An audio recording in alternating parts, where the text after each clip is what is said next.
ज्या शेतकऱ्यांनी आपल्याला इथे बसवलंय त्यामुळे मंदिर दादा म्हणतो तुझी आवड होय, तू करेगा तेरा भला नाही करेगा तेरा भला.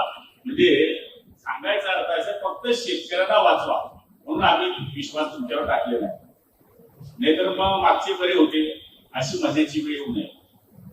हा बरा होता. इतकं जरी सरकार क्षेत्रामध्ये आपण काम केलं तर शेतकरी आपल्याला 100% आशीर्वाद देतात. आणि जेटी दादांनी एवढं मोठं उभं केलं. बाळासाहेब चौधरी त्या टायमात त्यांचे नेते होते. रमेश दादा त्या काळामध्ये आमदार होते. 3 वेळेस दादा तुम्ही दादा 3 वेळेस सभापती. हे असे भोळेभाळे लोक होते त्यावेळेस. गोळे होते. मी कशाला बोळाला नव्हते भाजपाने. सांगायचा अर्थ असा आहे की याचं गिरीश मोदी तो तुमच्यावर चालेल कार्यक्रम.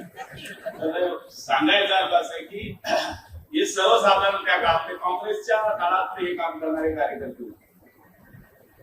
आणि त्यावेळेस काँग्रेसच्या काळामध्ये जरी सहकारी संस्था होत्या तर या लोकांनी मोठे केल्या. विरोधाचा भाग सोडा. मुरलीधरांना काँग्रेसचे होते. बरोबर आहे. पण मग काय सांगायचे ते काँग्रेसच्या सभेत पुढचा आमदार कोण होईल? गुलाबराव पाटील होईल. का सांगायचे? तर मी तर शिवसेनेचा होतो. हे लोक माणसं ओळखायचे आणि त्यांची बाजू ओळखून काम करायचे.